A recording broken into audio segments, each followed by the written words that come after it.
When it comes to the question of intensity, though, right? We're talking about coaching. We're talking about when are people doing too much. Should we discuss the Eric Bieniemy story? Can we get to that bit of sports? This idea that Eric Bieniemy is now Stugotz with the Washington Commanders. After leaving the Chiefs, after being unable to get a job as a head coach, he is now with the Washington Commanders working for Ron Rivera. And Ron Rivera comes out to the media and takes questions and says that some of the players on their team are concerned with Eric Bieniemy's intensity level. Right. He didn't serve anyone there by doing that. Like, for a guy who communicates for a living, and I'm certain because I was reading a story this morning, as a matter of fact, he's going to go back to the podium today and apologize for those comments because he left people to wonder, wow. Like, it fed that narrative of Eric Bieniemy not being able to get a head coaching job in the NFL, right? I really don't care what Sam Howell and Antonio Gibson have to say about any coach. Go win something, please. I don't want to hear it, okay? And then Rivera doing that. Shots at Sam Howell. Who cares? He's too intense for Sam Howell? I mean, if anyone watched quarterback, you saw how intense Bieniemy was and how much respect Patrick Mahomes has and Kelsey and that entire offense for Eric Bieniemy. He's an intense guy. Stu, quarterback or Hard Knocks? I'm pinning you down here. I mean, Hard Knocks has my team on it. You can't ask Stu that right now. Right. Objective, though. Objective. You can look at it. I mean, the morning after. Stugotz has referenced quarterback. This show has about 1 million times. It's a great show. It's a really good show.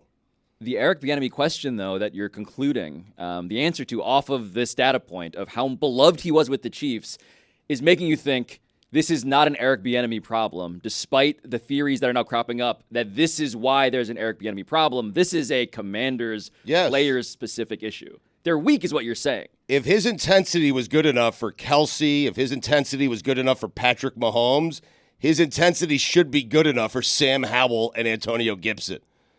I don't know why I'm choosing those two. They're just funny names. They have no reason to be complaining about anything.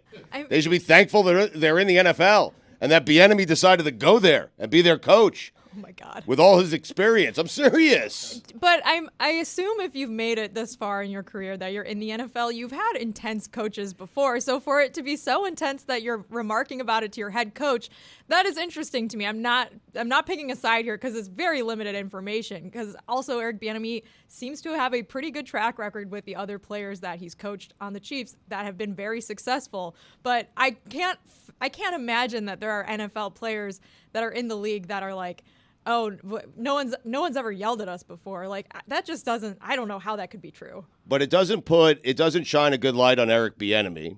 And now you have Bieniemy walking around practice wondering who are the players who said something. Yes. And then he's going to ratchet up the intensity on those players once he finds out. I can't wait to see what he does to Howell. Did you say yes to your own point? Yeah. Yes. Yes. This begs the question, honestly. The Washington Commanders. We might have done them yesterday. Pretender or contender? Weak conference. That's all I learned from Good yesterday. division, We though. did them yesterday. All right, we did them yesterday. We did do them yesterday. Yeah. What do we say? Contender or pretender? Contender or pretender? What did we say yesterday? Yeah, what was the answer? Because it might have changed. Pretender. Still a pretender. There's new information, yeah. Right. If I said contender yesterday, it's pretender today. No, Pretender's the cat. I'm glad we brought this back. Yeah. It does. You brought it back. It does remind me of something else we did yesterday, though, which is Stugotz's just feelings on being a parent coaching kids. That's the lens he sees Eric Bieniemy through. He wants Eric Bieniemy patrolling the sideline with a lacrosse stick. I want Eric Bieniemy to be the coach that he's been his entire life. He should not be changing. You have to adapt to your players. Every player is different, so I understand that from an individual standpoint, but his intensity is something that has always been there for him, and I don't want that taken away from him, and I certainly don't want Sam Howell and Antonio Gibson to be dictating how that man is going to coach that football team. The best part about choosing Please. Antonio Gibson It's the only for two this, commanders I know. fair enough. That actually makes sense. Is that he's in an ESPN article saying, I haven't practiced like this since I've been in the league. That's probably going to help us in the long run. I feel I'm probably in the best shape I've been in a long while practicing like this. Sometimes people can come off a little more softer, more caring, but sometimes you need somebody to get into you. It just helps you. That shows they really care. At the same time, it's like, get this done so he ain't yelling at me. That's perfect. That's just perfect.